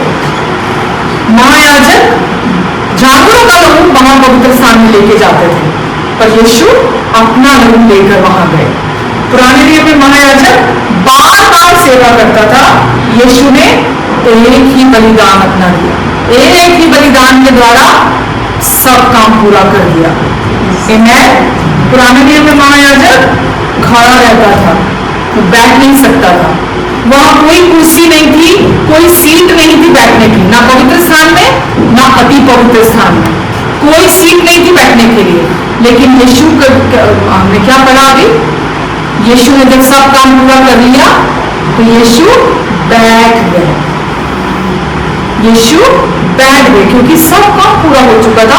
अब बार बार हर साल पापों का बलिदान देने की जरूरत नहीं थी, तो यीशु ने इस काम को भी पूरा कर दिया।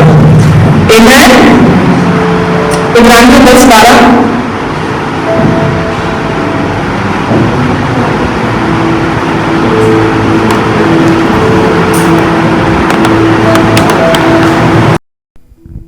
परंतु यह व्यक्ति पापों के बदले एक ही बलिदान हमेशा के लिए, बोलिए एक ही बलिदान हमेशा के लिए, एक ही बलिदान हमेशा के लिए, आमीन, चढ़ाकर परमेश्वर के दाहिने। तो वो काम जो हर साल पुराने नियम में, पुरानी वाचा में होता था, यीशु ने एक ही बार हमेशा के लिए उसको पूरा किया और पिता के दाहिने जा बैठा। पुरानी वाचा में महायाजक साल में एक बार आया करता था और जाया करता था अंदर, ठीक है। अब यीशु को दोबारा आकर आपके पापों की कीमत चुकाने, लोग आज भी यीशु के इस पूरा हुए कार्य को समझते नहीं हैं, इसीलिए लोग आज भी अभी भी, मैंने बोला ना, वो परमेश्वर को मनाने का क्या मतलब है, परमेश्वर मुझे प्लीज़ माफ़ कर दो, परमेश्वर प्लीज़ मुझे माफ़ कर दो, परमेश्वर प्लीज़ मुझ पे दया करो, परमेश्वर प्लीज़ मुझ पे दया करो, परमेश्वर प्लीज़ ऐसा करो, परमेश्वर प्लीज़ आप बताओ मैं क्या करूं कि आप मेरे लिए कुछ करोगे। वो परमेश्वर को अभी भी मनाने में लगे हुए हैं। तब एक बलिदान, साल में एक बार बलिदान महायाजक चढ़ाता था और पूरा साल लोग आराम से बैठते थे। पूरा साल की बलि हो गई, प्रायश्चित का भी बलिदान हो चुका है, अब पूरा साल लोग आराम से बैठेंगे। वो एक साल चल जाता था बकरों और बैलों का लहू, यीशु का लहू एक दिन भी नहीं चलता, एक दिन भी नहीं चलाते हम अभी भी सोचते नहीं नहीं, मुझे यीशु से पापों की माफ़ी मांगनी है, मुझे यीशु से पापों की माफ़ी मांगनी है, मुझे यीशु के पास जाना है, यीशु मुझे माफ़ कर दो। मन फिराव ज़रूरी है। मन फिराव का क्या मतलब है? मन फिराव को मना नहीं करती हूँ मैं, मन फिराव करना, मन फिराव मतलब आपका सारा फोकस अपने ऊपर था, आपने मन फिराया और अपना फोकस यीशु की तरफ लेकर आए। मन फिराव ज़रूरी है, वो करना चाहिए, लेकिन आपको विश्वास करने की ज़रूरत है। जब बैलों और बकरों का लहू एक साल तक काम करता था, तो यीशु का लहू अनंत काल तक का छुटकारा मेरी ज़िंदगी में लेकर आया है। मुझे अनंत काल तक का छुटकारा मिल चुका है। अब मैं पापी नहीं, अब मैं परमेश्वर की धर्मी बेटी बना दी गई हूँ यीशु के लहू के द्वारा। लोग पूरा साल आशीषों का आनंद उठाते थे। आज आप और मैं, आज क्योंकि हमारे सारे पाप धुल गए, साफ हो गए, परमेश्वर ने खुद किए, आपके आज्ञाकारिता ने, आपके अच्छे अच्छे कन्फेशंस ने, आपके भले कामों ने आपके पाप माफ नहीं किए हैं, परमेश्वर की दया ने किए हैं, उनकी धार्मिकता से हुए हैं। वो न्यायी परमेश्वर हैं, उन्होंने आपके सारे पाप धोकर आपको शुद्ध किया, साफ किया, पवित्र किया है। हमेशा हमेशा का अनंत छुटकारा आपको दिलाया है। तो पुराने नियम के याजक खड़े रहते थे क्योंकि काम अधूरा था, पूरा नहीं हुआ था, पर नए नियम में यीशु बैठ गए क्योंकि उद्धार का काम, मुक्ति का काम पूरा कर दिया यीशु ने। आप अपना उद्धार कभी नहीं खोओगे, कभी नहीं, मतलब कभी नहीं। आपकी कोई, अगर आपने यीशु पर विश्वास किया है, अगर आपका नया जन्म हुआ है, आप अपना उद्धार कभी नहीं खोओगे। चाहे कुछ भी हो जाए, बोलने दो लोगों को जो कुछ भी बोलते हैं। यीशु ने अपने एक ही बलिदान के द्वारा, एक ही चढ़ावे के द्वारा हमेशा के लिए आपको शुद्ध कर दिया है, पवित्र बना दिया है आपको, और परमेश्वर के समक्ष योग्य बना के खड़ा कर दिया है आपको। अब आप परमेश्वर के सम्मुख ऐसे खड़े हैं जैसे आपने एक भी पाप नहीं किया। आमीन। इब्रानियों 4:10।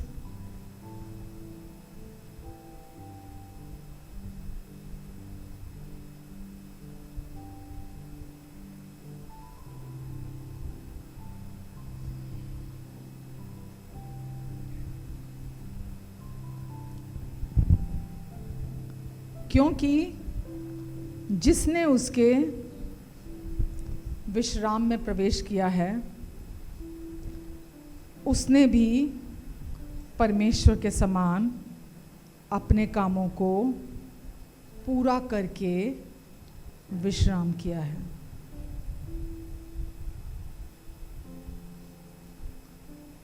जिसने उसके विश्राम में प्रवेश कर लिया है, उसने भी परमेश्वर की तरह ही अपने कामों को पूरा करके विश्राम करने जा रहा है। लिखा है आपकी बाइबल में, क्या लिखा है? विश्राम किया है। आप अपने अंदर टोटल रेस्ट में आ जाते हो, चाहे कुछ भी हो जाए, कोई सिचुएशन आ जाए, आप अपने अंदर रेस्ट में बने रहते हो। आपको पता है अब आपकी पोजीशन क्या है, आपको पता है अब यीशु ने आपके लिए क्या कर दिया है, आपको पता है यीशु ने अपने एक ही बलिदान, अपने एक ही चढ़ावे के द्वारा आपको हमेशा के लिए परमेश्वर के सम्मुख धर्मी बनाकर खड़ा कर दिया है। आप इस समय भी स्वर्गीय स्थानों में परमेश्वर पिता के दाहिने हाथ में प्रभु यीशु मसीह के साथ बैठे हुए हो, परमेश्वर के संगी वारिस हो। उनके सारे प्रॉमिसेस आपके लिए आज यीशु के वजह से मसीह में हाँ और आमीन के साथ है। वचन कहता है इफिसियों 1 में, ये तो कुरिन्थियों में लिखा था, परमेश्वर के सारे वायदे हाँ और आमीन के साथ है। और इफिसियन चैप्टर 1:3 में क्या लिखा है? परमेश्वर पिता ने प्रभु यीशु मसीह में हमें स्वर्गीय स्थानों में हर तरह की आशीष से आशीषित कर दिया है। आप ये जानते हुए अपने अंदर कैसा भी सामने सिचुएशन आ जाए, शैतान कैसी भी गड़बड़ी आपके सामने लेकर आ जाए, कि किस तरह का भी वो बंदर की तरह नाच नाचे आपके सामने आकर, आप अपने अंदर रेस्ट में रहते हो। वो किसको इस्तेमाल करेगा? लोगों को और सिचुएशन को, लोगों को और सिचुएशन को। लेकिन अगर आप अपने अंदर ये जानते हो कि मेरा पिता कौन है, वो मुझे कितना प्यार करते हैं, मेरे लिए उन्होंने अपना इकलौता पुत्र क्रूस पर बलिदान होने के लिए दे दिया। और वचन कहता है जिसने अपने निज पुत्र को भी अपने लिए नहीं रखा, मेरे लिए दे दिया, वो उसके साथ बाकी सब कुछ मुझे क्यों नहीं देगा। आमीन। परमेश्वर का प्रॉमिस है कि जिसने अपना सबसे प्रिय, अपना इकलौता आपके लिए और मेरे लिए दे दिया, वो उसके साथ हमें बाकी सब कुछ क्यों नहीं देगा। तो हम विश्वास करते हैं जो प्रभु यीशु मसीह ने क्रूस पर हमारे लिए अपने आप को बलिदान कर दिया, अपने प्राणों को हमारे लिए दिया, क्योंकि शरीर का प्राण लहू में है। जो पाप आपके और मेरे शरीर में, हमारे लहू में था, यीशु ने अपना पवित्र लहू उसके लिए बहाया ताकि हमारे डीएनए से वो पाप धुल सके। जैसे उस समय वो निर्दोष मेमना लाया जाता था, वो व्यक्ति उस पर हाथ रखता था, पापी व्यक्ति, और उसके पाप सारे उसमें ट्रांसफर हो जाते थे और उसकी निर्दोषता उस व्यक्ति में आ जाती थी। ऐसे ही जब आप यीशु मसीह पर विश्वास करते हो, आपके सारे पाप यीशु में चले जाते हैं, ट्रांसफर हो जाते हैं, और यीशु की निर्दोषता आप में आ जाती है। आमेन। ये विश्वास के द्वारा कार्य होता है। और जब आप विश्वास करते हो इस बलिदान पर यीशु के, और आप अपना फोकस, अपना ध्यान, परमेश्वर की एक ही इच्छा है, उनके पुत्र की महिमा। आप जितना उनके पुत्र को महिमा दोगे, जितना यीशु को अपने जीवन में ऊंचा उठाओगे, अपनी सोचों में, अपने अपने मन में, अपने हृदय में, अपनी आराधना में, अपने जीवन के हर पल में, सिचुएशंस में, जितना आप यीशु को ऊंचा उठाओगे, यानी कि जो यीशु ने आपके लिए कर दिया, उतना परमेश्वर अपनी महिमा को आपके जीवन में दिखाएंगे। आमेन। आपको पता होना चाहिए परमेश्वर ने आपके लिए सब काम पूरा कर दिया, और वचन में लिखा है जिसने उस पर विश्वास किया उसने भी परमेश्वर के साथ सब कामों को पूरा करके परमेश्वर के साथ उसी की तरह विश्राम किया है।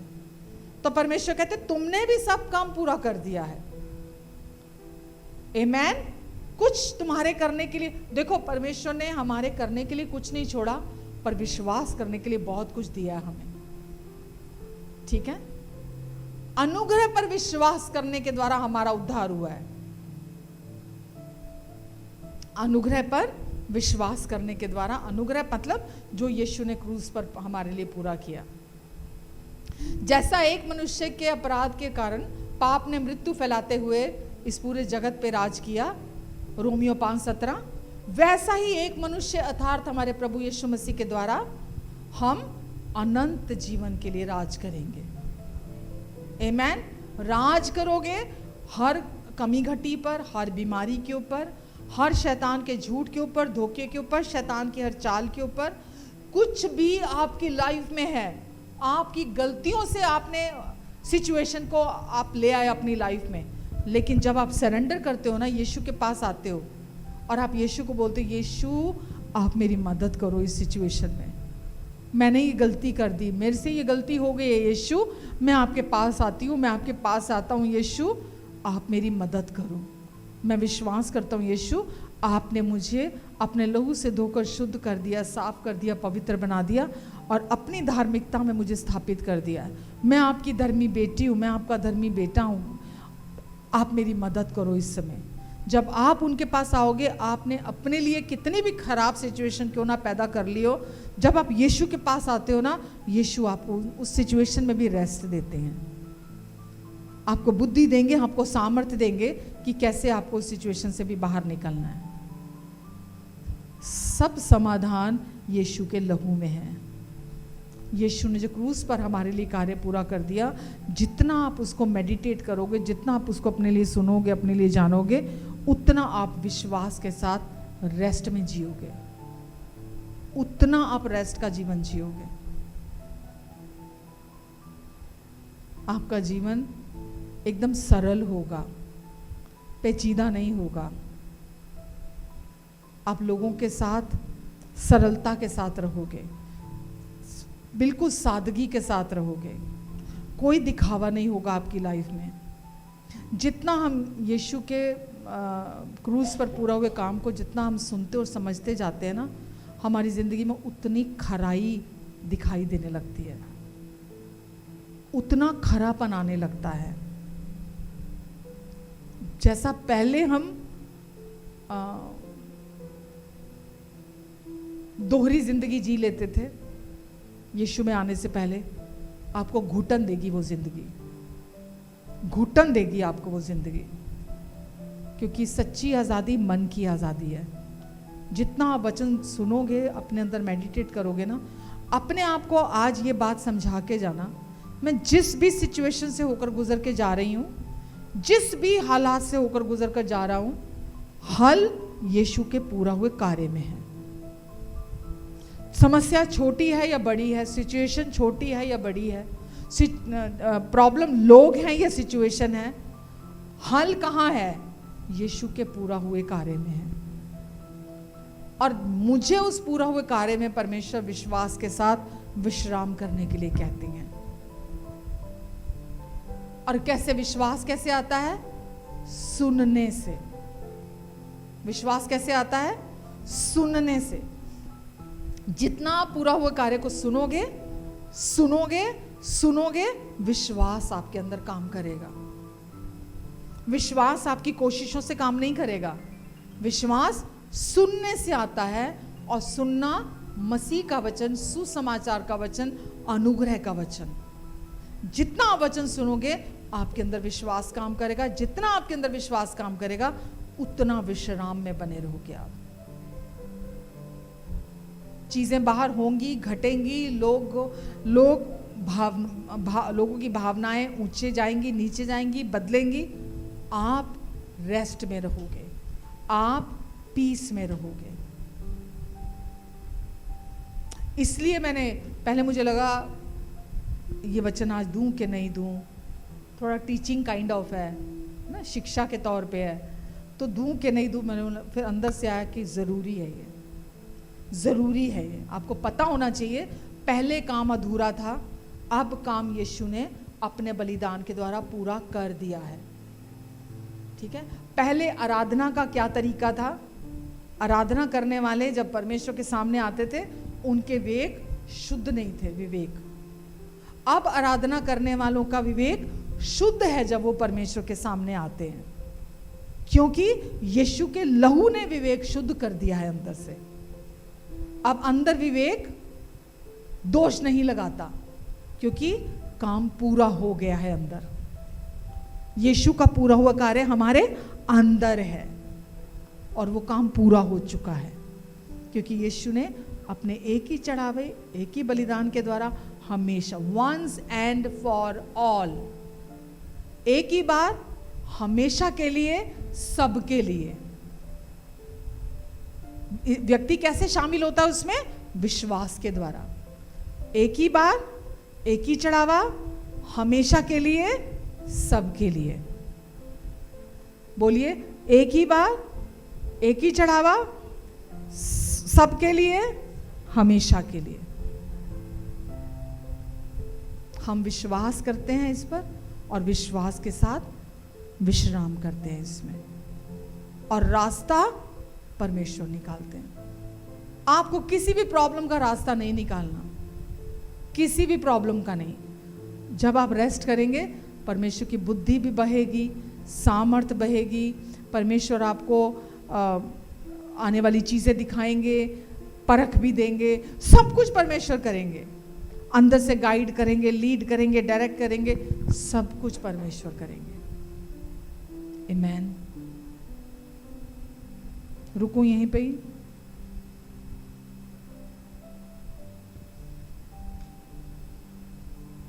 पवित्र जीवन जीना, जो पवित्रता हमें दे दिया यीशु ने, वो भी अनुग्रह की नई वाचा के द्वारा ही है। जब आप अपने पे दोष नहीं लगाते, आप पवित्र जीवन जीते हो। जब आप अपने पे दोष लगाना बंद करते हो, तभी पवित्र जीवन जीते हो आप। जब तक दोष लगाते रहते हो, पवित्र जीवन नहीं जी सकता बंदा, क्योंकि पवित्रता भी क्या है? जड़ है पहले, और जड़ ऊपर फल क्या आता है? आज्ञाकारिता। अगर जड़ पवित्रता है तो फ्रूट क्या आएगा? आज्ञाकारिता। अगर आप विश्वास करते हो कि यीशु ने आपको पवित्र बना दिया है, फ्रूट आज्ञाकारिता ही आएगा, यानी कि बहुत फल आएगा। आमीन। आपका जीवन बहुत फल फलेगा, परमेश्वर की महिमा को लेकर आएगा। हालेलुया। रुकें अब यहीं पे, आइए प्रार्थना करते हैं।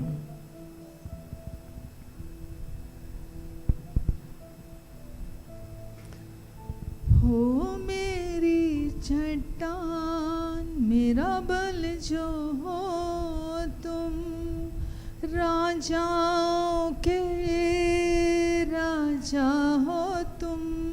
हो मेरी चट्टान, मेरा बल जो हो तुम, राजाओं के राजा हो तुम, राजाओं के राजा हो तुम। मेरे इस दिल के बादशाह हो तुम, राजाओं के राजा हो तुम, मेरे इस दिल के बादशाह हो तुम, आफत में मिली राहत हो तुम, जीवन की बन चाहत हो तुम, आफत में मिली राहत हो तुम, जीवन की बन चाहत हो तुम, हो मेरी चट्टान मेरा बल जो हो तुम, हो मेरी चट्टान मेरा बल जो हो तुम, राजाओं के राजा हो तुम, हो मेरी चट्टान मेरा बल जो हो तुम, राजाओं के राजा हो तुम, राजाओं के राजा हो तुम, मेरे इस दिल के बादशाह हो तुम, राजाओं के राजा हो तुम, मेरे इस दिल के बादशाह हो तुम, मेरी कल्पना से सुंदर हो तुम, मेरी सोच से भी बेहतर हो तुम, मेरी कल्पना से सुंदर हो तुम, मेरी सोच से भी बेहतर हो तुम। धन्यवाद यीशु। हमारी कल्पना से, हमारी सोच से भी ज़्यादा सुंदर और बेहतर हैं यीशु आप। हाँ प्रभु जी, दुनिया पापी से नफरत करती है, पर आपने पापी को अपनी धार्मिकता में स्थापित किया है। आपने पापी को ठुकराया नहीं है, आपने पापी को मिलाया है, अपने साथ एक किया है अपनी धार्मिकता के द्वारा। यीशु, हम आपको धन्यवाद देते हैं प्रभु, क्योंकि दुनिया में पापी के लिए कोई स्थान नहीं है। आपने कहा तू मुझ पर विश्वास कर, यदि तू मर भी जाए तो भी तू जिंदा रहेगा। धन्यवाद यीशु, आपने हमें हमेशा के लिए, अनंत काल तक के लिए छुटकारा दिलाया है अपने लहू से। हम आपके लहू की जय जयकार करते हैं, आपके लहू के लिए धन्यवाद देते हैं यीशु। धन्यवाद देते हैं प्रभु जी आज के इस वचन के लिए। आपका वचन अभिषिक्त है और इस वचन ने प्रभु हर एक के मन को अभिषेक किया है, सोचों को अभिषेक किया है, हृदय को अभिषेक किया है। इनके भीतर ये वचन गहरे में जड़ पकड़ा है और ये वचन इनके जिंदगी में 30 गुना, 60 गुना, 100 गुना फल लेकर आएगा। आपका अनुग्रह, आपकी शांति को लेकर आएगा प्रभु। ये अंदर से पूरा रेस्ट, पूरे रेस्ट में आ जाएं, पूरे रेस्ट में आ जाएं अपने अंदर, क्योंकि अब ये पापी नहीं है। इनका छुटकारा बैलों, बकरों, भेड़ों के लहू से नहीं हुआ है, बल्कि परमेश्वर के मेमने के द्वारा हुआ है। आप कहते हैं पूरा रेस्ट, पूरे विश्राम में आ जाओ, क्योंकि जैसे मैंने सब काम पूरा किया, तुमने भी मुझ में सब काम पूरा किया है। धन्यवाद परमेश्वर। अब आप हमारे विरोध में नहीं हैं, आप हमारे पक्ष में हैं, आप हमारे लिए हैं, आप हमारी तरफ, हमारी ओर हैं, हमारे साथ हैं, हम में हैं, हमारे द्वारा काम करते हैं। धन्यवाद परमेश्वर। धन्यवाद पिता, इनकी आप मदद करेंगे परमेश्वर, ताकि जो जैसा आप चाहते हैं परमेश्वर, ये वैसा वचन को समझने पाएं, वैसा वचन पे चलने वाले बने प्रभु यीशु के नाम से। धन्यवाद परमेश्वर, धन्यवाद प्रभु। इन सब पर आप अपना अनुग्रहकारी हाथ बनाकर रखेंगे, इनके आने जाने पर अपनी आशीष को ठहराएंगे, इनके मुख पर अपने मुख के तेज को चमकाएंगे परमेश्वर आप। धन्यवाद परमेश्वर, धन्यवाद परमेश्वर। पवित्र आत्मा जी, जो बातें आपने इन्हें सिखाई हैं, आप इन्हें याद दिलाएंगे, आप इन्हें याद दिलाएंगे कि आपके धर्मी बेटे और बेटियां हैं। आप इन्हें याद दिलाएंगे कि आप इनसे अत्यंत प्रसन्न हैं। आप इन्हें याद दिलाएंगे कि आप इनकी और हैं। आप इन्हें याद दिलाएंगे परमेश्वर कि आपको इनका ध्यान है, आपको इनका ध्यान है, हर समय इनका ध्यान है। धन्यवाद परमेश्वर, धन्यवाद अच्छे पिता, धन्यवाद परमेश्वर। हालेलुया। यदि कोई बीमार है तो मैं उनके शरीरों पर अधिकार लेती हूँ प्रभु यीशु मसीह के नाम से। सिर के तालू से लेके पैर के तलवों तक, पैर के तलवों से लेके सिर के तालू तक, जहाँ कहीं भी शैतान ने अपनी जड़ बनाई है बीमारी की, रोग की, मैं इसी समय हर रोग और बीमारी को वहाँ से उखड़ कर समुद्र में जा लगने का आदेश देती हूँ प्रभु यीशु मसीह के नाम से। प्रभु यीशु आपके कोड़े खाने से ये चंगे हो चुके हैं और ये इस समय चंगे हैं। आप अपनी महिमा को प्रकट करने जा रहे हैं इनकी ज़िंदगी से। धन्यवाद देती हूँ यीशु में, धन्यवाद प्रभु। आप कहते तू मुझ में रेस्ट कर ताकि मैं तुझ में काम कर सकूं। मैं तेरे हर एक एक शत्रु को तेरे पाँव के तले की चौकी बना दूं। तू मुझ में तब तक रेस्ट कर, तू मुझ में तब तक रेस्ट कर। परमेश्वर बीमारी को शत्रु कहते हैं, कमजोरी को शत्रु कहते हैं, शैतान की हर एक चाल को परमेश्वर कहते हैं मैं सब कुछ को जब तक तेरे पाँव के तले की चौकी ना बना दूं, तू बैठ, तू बैठ, तू मुझ में विश्राम कर ताकि मैं तुझ में अपने उस पूरा हुए कार्य को दिखा सकूं। आप बैठने के लिए कहते हैं परमेश्वर, क्योंकि आपने हमें स्वर्गीय स्थानों में मसीह यीशु में अपने साथ बिठा दिया है। आप इन सब की मदद करें ताकि ये भी बैठना चुने, क्योंकि आपने इन्हें बिठा दिया है। सब काम पूरा हो चुका है। आप कहते तू बैठ, तू बैठ जा, क्योंकि मैंने सब काम पूरा कर दिया है। किसी भी बात की चिंता ना कर, परिवार की, बच्चों की, आने वाले कल की, किसी भी बात की चिंता ना कर, क्योंकि मैंने सब काम पूरा कर दिया है। जिस बातों की तू आज चिंता करती है, वचन कहता है जिस शत्रु को तुम आज देखते हो कल वो ढूंढने पे भी तुम्हें नहीं मिलेगा, क्योंकि यीशु आप में, आपके द्वारा काम करना चाहते हैं। आप यीशु में रेस्ट करना चुने ताकि यीशु आप में और आपके द्वारा काम कर सके। धन्यवाद यीशु, धन्यवाद प्रभु जी। आपका अनुग्रह, आपकी शांति इन सब के जीवन में मल्टीप्लाई हो जाए यीशु के नाम से। धन्यवाद प्रभु, धन्यवाद यीशु, धन्यवाद प्रभु जी। आमीन, आमीन, आमीन।